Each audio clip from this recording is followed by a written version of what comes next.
All right. Hey, everyone. Welcome to Glide to the Finish. Today, I have on with me Kelly Haugh. She is a certified health and wellness coach, and she does training in stress and mental health and resilience, which is really important for us today. So I'm really excited to be able to hear some of her thoughts on managing stress and immunity right now. So welcome, Kelly. Thanks for being on today. Hi, Um, yeah, can thank you you for just, having me. oh, of course. Can you just start by giving us an overview? I know that you work with the two brains, optimizing the brain and the gut. Can you just kind of give us an overview of Yeah, what you do with that?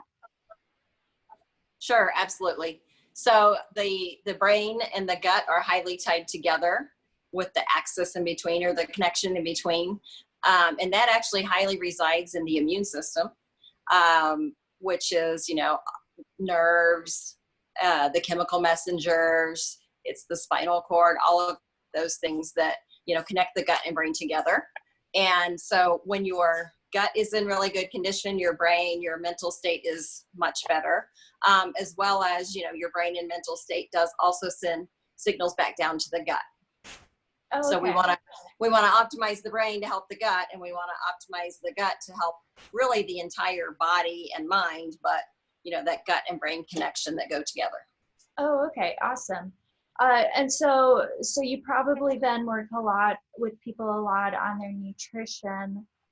Yes. What are some of the basic principles that people can do, either if they're really stressed out as far as nutrition goes, and just to boost their immunity? Sure, absolutely.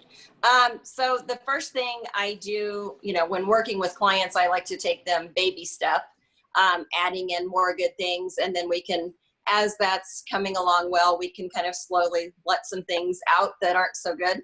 And so, I would recommend that for everyone, really. That first we can add in more good things for us, which would be, of course, vegetables, leafy greens, garlic, onion, those types of things are really good for gut health, and for those are prebiotics to help good gut bugs grow better. Things like sauerkraut, fermented foods, kombucha. If you're buying a store-bought kombucha, though, you want to make sure you're checking the sugar, because some of them are very high in sugar, and that is counterproductive to have that much sugar. So, yeah. So adding some of all that in, and then, from that, slowly taking out a little bit, even cutting down on sugar, refined carbs, bagels, bread, pasta, all that kind of stuff, because all of that feeds the bad gut bugs in the gut microbiome, and you want to be feeding the good ones and having them flourish. Okay. Yeah, so that seems like really helpful and really practical right now. Can you talk Yeah. a little bit about how um, why having that balanced gut bacteria is useful, or like how it affects your Mhm. stress? Yeah, absolutely. So, you have lots of different gut bacteria going on, and each and every person has their own, set in their body.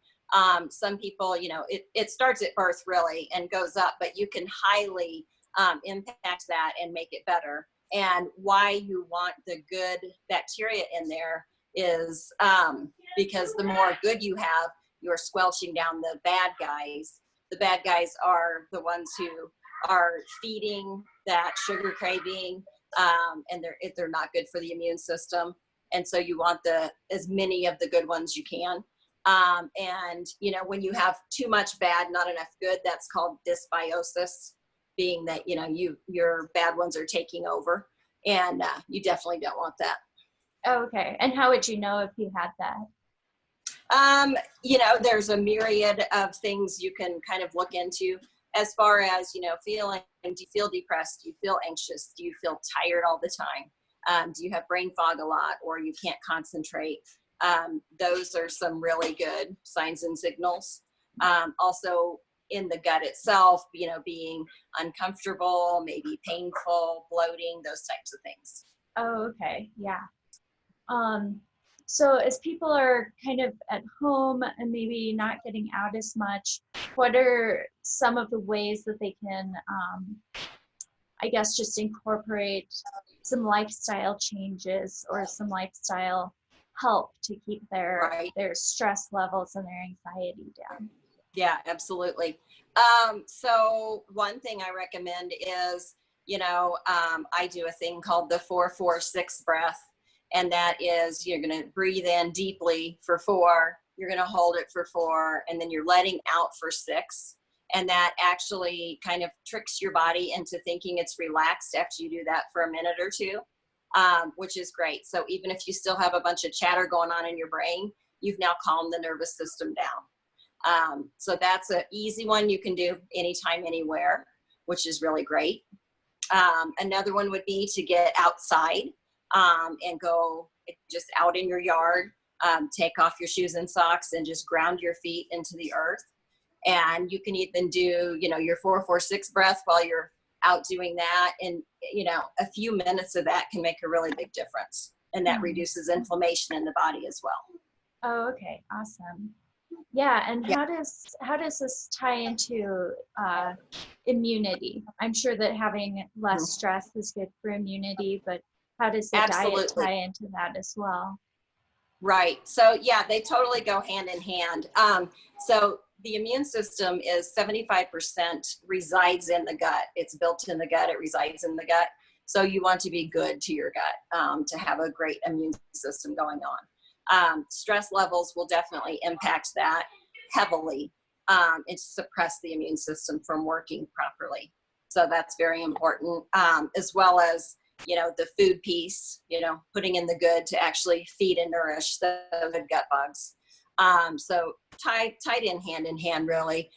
With all my clients, I take a holistic approach. It's not just this one thing is going to cure or help immensely one thing. You kind of need to look at everything, body, mind, and spirit. Mm-hmm. Yeah. And that, for sure. That mental health and the body health, well, as you said, with the gut and the brain, that's very, very closely related. Awesome. Yeah. So it's highly related. Yeah. Cool. Yeah. So as people are listening here and they want maybe just like 3 or 4 things just to start with. I know that everyone's individual, but if you could create like a one size fits all package just for people to start with during lockdown, what would be your biggest piece of advice for that? Okay. And sorry, you cut out there. 3 or 4 things that what? Just to start incorporating right now with the stress of being on lockdown. Oh, gotcha. Right. Yeah, absolutely. So I think one would be that 4-4-6 breath. Getting out and grounding is a good one. If you have a big enough bathtub to actually enjoy a bath, like taking a bath, like even 10 minutes just to get in there, relax, maybe use some essential oil, some Epsom salt. That's really good for you too, to just, take it down a notch. While those others are a little quicker, that's going to take you a little longer, of course, but yeah, that's really good. As well as, really people don't realize it. They think, they feel stressed out. And so they're craving stress food, and then they eat that stress food, and it actually, they temporarily like it, but a few hours later, it actually, leaves them feeling down and sluggish and, sometimes more depressed even. And so, eating healthy fats like avocados, having some guacamole, some MCT oil, fish oil supplement, things like that are helpful. I would do that. And then, as we had talked about, the exercise factor, exercise increases short chain fatty acids like butyrate. Peyton, no, I'm on the phone. Sorry. I have my helper during this corona. Okay, that's good. Thank you. And sorry, that also helps to retain a healthy gut by the intestinal lining. And I need you to stop. I'm sorry, everyone. Okay, we're all stuck at home with our kids. We understand.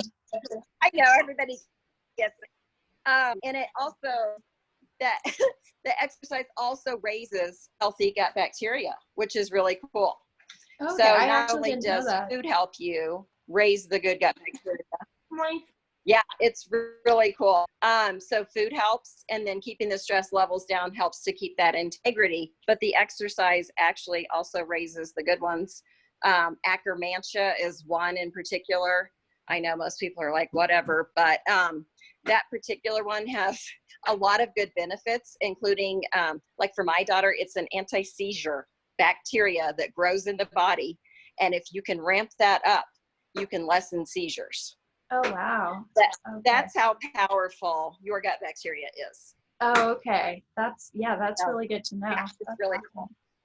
Cool. And it looks like you're in high demand right now, but do you want to Yeah. just let people know where they can reach you if you need to Okay. before you head out? I'll send you that link to put down below. Okay, awesome. Thank you so much, Kelly. All right. Bye. Appreciate it.